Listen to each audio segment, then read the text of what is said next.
In the late 1990s, Sydney became the backdrop to a violent and ruthless criminal organisation that would come to be known as DK's Boys. This notorious gang, spearheaded by its namesake Dany Karam and prominent member Michael Kanaan, would leave an indelible mark on Sydney's criminal history. Operating primarily in the seedy underworld of King's Cross, the DK Boys gang was involved in drug trafficking, violence and several high-profile murders. The gang's crimes culminated in a series of brutal incidents that terrorised Sydney's streets over the course of several months in 1998, leading to arrests, convictions and sentences that shocked the nation. This video provides a detailed look at one of Australia's most violent and feared gangs, the individuals behind it, and the law enforcement efforts that eventually brought them to justice. Dany Karam, the mastermind behind the DK Boys, was a man whose ambition for power and control over Sydney's criminal underworld ultimately led to his violent demise. Born into a Lebanese-Australian family, Dany grew up in Sydney's western suburbs, where he was exposed to the rising gang culture and criminal activity. His charisma, street smarts and calculated ruthlessness quickly earned him a reputation in the local crime scene. Dany started his criminal career with minor offences, but he soon saw an opportunity to consolidate his power in Sydney's lucrative drug trade, although a heroin addict himself. The city's nightlife, especially in areas like King's Cross, provided fertile ground for the distribution of cocaine, heroin and other illegal substances. With his keen eye for business and a willingness to use force to achieve his ends, Dany began to carve out a niche for himself. In the mid-1990s, Dany formed the DK Boys, a gang named after his initials, a reflection of his egotistical need for control and dominance. The group initially consisted of young men from Sydney's Lebanese-Australian community, many of whom came from working-class backgrounds. While their recruitment was often based on ethnic ties and shared grievances, Dany demanded absolute loyalty from his associates, ruling the gang with an iron fist. He managed his operation like a business, creating a hierarchical structure within the gang. He divided his empire into smaller units or mini-gangs, each led by a manager who supervised young street-level drug runners, often boys between the ages of 14 and 17. These runners transported cocaine in balloons that they carried in their mouths, ready to swallow in case of police intervention. Dany's gang also used safe houses around the city to stockpile weapons and drugs, and his methods of control were brutally effective. Those who disobeyed or failed to follow orders faced severe punishments, such as being kneecapped, a punishment that reportedly happened weekly. On one occasion, a drug runner who failed to show up for his shift had Dany's phone number forcibly tattooed on his arm as a reminder. At the height of his power, Dany was pulling in around $30,000 a week, monopolising the drug trade in King's Cross by forcing rival gangs to pay him rent to operate in the area. The DK Boys rapidly grew in size and influence, soon controlling a significant portion of the drug distribution in King's Cross and its surrounding areas. Dany's rise to power was fueled by a combination of strategic alliances with other criminal groups and the use of extreme violence to keep rivals in check. His decision to bring into the fold Michael Kanaan, a young man with a promising future and a calculating mind, would have both immediate benefits and long-term consequences for the DK Boys.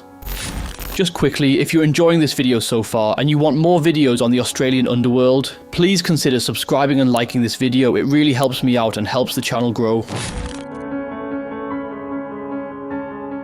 Michael Kanaan's descent into the criminal world is perhaps one of the most tragic elements of the DK Boys saga. Born on May 23rd, 1975, into a devout Lebanese Christian family, Michael was raised in the Sydney suburb of Punch Bowl. He was a bright student who excelled in school, attending the prestigious Christian Brothers High School in Lewisham, where he achieved high academic honours. Michael's upbringing was stable, and by all accounts, he had a future full of potential. Upon completing high school, Michael enrolled at university with ambitions to join the Australian Federal Police, a dream that seemed within reach given his academic record and personal discipline. However, a violent altercation led to his arrest for assault, derailing his future law enforcement career. This conviction marked a turning point in Michael's life. Disillusioned and embittered by his failure to join the police force, he began to gravitate toward the criminal underworld. Michael's introduction to the DK Boys was facilitated by his connections within the Lebanese Australian community. His intelligence, paired with his capacity for violence, made him an invaluable asset to Dany Karam. Michael quickly rose through the ranks, becoming Dany's second in charge and one of his most trusted lieutenants. His background in education and his knowledge of law enforcement procedures made him an exceptional strategist, allowing the gang to outwit the police for a considerable period. As an enforcer, Michael's role was to ensure that the gang's rules were followed and that any threats to their operations were neutralized. He was involved in multiple shootings, murders and violent altercations, most of which were intended to assert the dominance of DK's boys and protect their drug empire. However, the escalating violence and reckless behaviour of Michael and his associates inevitably attracted the attention of law enforcement, leading to a series of violent incidents that marked the gang's most notorious chapters. The 5 Dock Murders, the 17th of July 1998. The 5 Dock Murders were a significant event in the timeline of DK's Boys, marking the first instance where the gang's violence drew widespread public attention. The incident occurred on July 17th, 1998, in the relatively quiet suburb of 5 Dock, when Michael and other gang members became involved in a violent altercation that spiraled out of control. The catalyst for the violence was a confrontation outside the 5 Dock Hotel where Michael and his associates were leaving a cafe after an evening out. The gang encountered a group of men, including Michael Hurl, Adam Wright and Ronald Singleton, who had been drinking at the hotel. A verbal argument escalated quickly, fueled by alcohol and tension between the two groups. What began as a minor scuffle soon turned deadly. Michael, armed and ready for violence, pulled out a firearm and opened fire on the group, killing Hurl and Wright instantly. Singleton was seriously injured, but managed to escape with his life. The cold-blooded nature of the attack shocked the community and marked a turning point in public perception of DK's Boys. The incident set off a wave of fear in Sydney's criminal underworld and drew intense media scrutiny, placing the gang squarely in the crosshairs of law enforcement. The Greenacre shooting, the 13th of October, 1998. The Greenacre shooting on October 13th, 1998 was another brazen act of violence that highlighted the growing sense of invincibility within DK's Boys. This incident occurred in the suburb of Greenacre, where the gang's drug dealings and territorial disputes with rival gangs were becoming increasingly volatile. The shooting incident at Greenacre in Sydney's southwest involved Michael Kanaan and Saleh Jamal, another gang member, targeting Elias Les Elias, a local builder, over a dispute concerning a gun. According to testimony from a key witness, Michael had intervened in a verbal confrontation involving Elias. When Elias challenged Michael by saying, "Who the fuck are you?" Michael retaliated by drawing his gun and shooting at Elias's feet as an intimidating gesture. In the midst of this confrontation, Saleh Jamal escalated the situation by firing 2 shots at Elias, striking him in the buttocks. The attack, though violent, did not result in Elias's death, but further demonstrated the gang's willingness to resort to extreme violence over even minor disputes, and it contributed to the climate of fear in southwestern Sydney during the late 1990s. The murder of Edward Lee, the 17th of October 1998. Edward Lee's murder on October 17th, 1998 was a particularly shocking event, as it involved the senseless killing of a young man who had no involvement in the gang's criminal activities. The incident took place just days after the Greenacre shooting and added to the mounting pressure on law enforcement to crack down on DK's Boys. Edward Lee, a 14-year-old high school student, on the evening of October 17th, 1998, attended a birthday party in Punch Bowl, Sydney. While trying to find the correct house number, he and his friends, they inadvertently walked toward a group of around 20 youths, predominantly of Lebanese descent, gathered outside neighbouring houses. Tensions escalated when one of Edward's friends was pushed by a member of the group, leading to a physical confrontation. In response, Mustafa Deeb, a 15-year-old member of the DK Boys, threatened to kill one of Edward's friends. He then stabbed Edward with a 14cm knife, hitting him in the chest and back. Despite his friend's efforts to help him, Edward died from his injuries shortly after being taken to Canterbury Hospital. During their escape, one of the youths fired shots at their vehicle, further complicating the chaotic scene. Michael, who was connected to many individuals at the scene, learned about the incident and, along with Mustafa's brother and Narwas Rifai, helped organise for the Dib brothers to be taken to Queensland and arranged for associates there to book a motel and order food in the names of the Dibs to create alibis for them. The senselessness of the crime, a random act of violence against an innocent bystander, highlighted the gang's complete disregard for human life. The public outcry that followed Lee's murder led to increased media attention on the gang and intensified pressure on the police to bring them to justice. The Lakemba police station shooting, the 1st of November, 1998.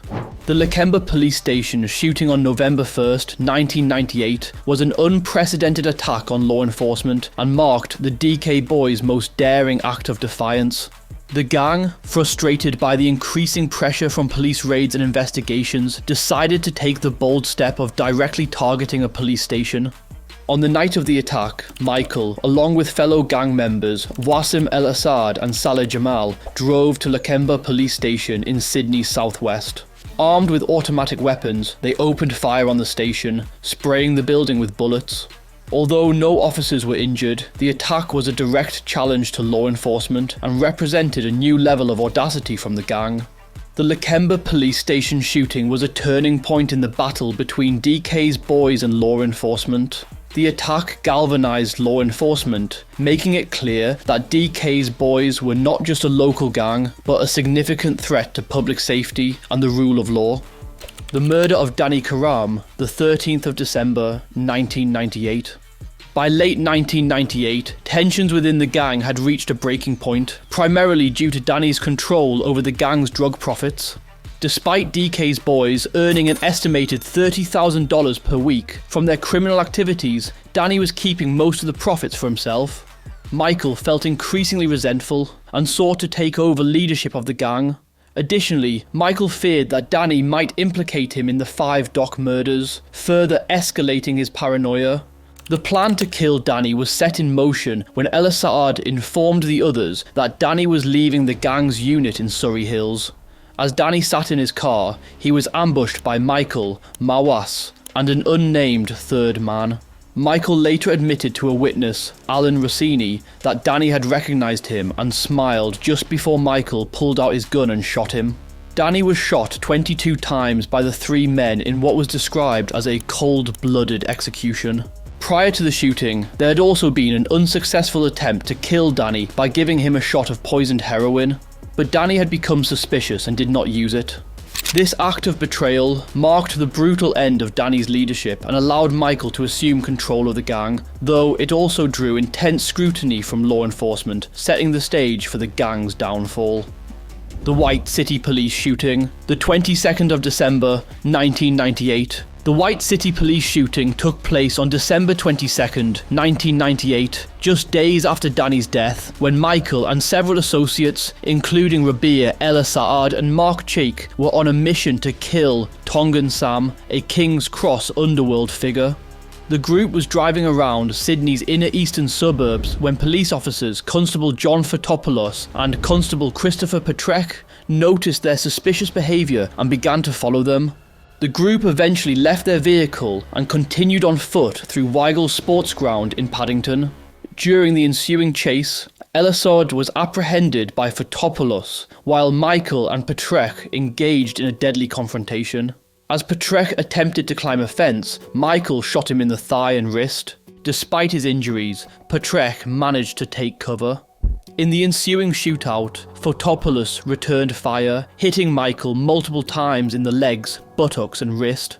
In the chaos, Michael also accidentally shot himself in the foot and left temporarily confined to a wheelchair until his wounds healed. The White City Police shooting was the final violent act carried out by DK's boys before their eventual collapse, as it provided law enforcement with enough evidence to arrest Michael and dismantle the gang's operations. The incident marked the end of an era of gang violence in Sydney and the beginning of the legal process that would bring DK's boys to justice. Following the White City shootout and Dany's murder, law enforcement redoubled their efforts to capture Michael Kanaan, now considered the most dangerous man in Sydney. Michael's ability to evade capture for so long was a testament to his cunning and careful planning, but the walls were closing in. On December 25th, 1998, Michael was arrested after a tense standoff with police at his family's home in Punchbowl. The arrest marked the culmination of months of intense surveillance and investigation by law enforcement, who had been piecing together the gang's activities in order to build a case against Michael and his associates.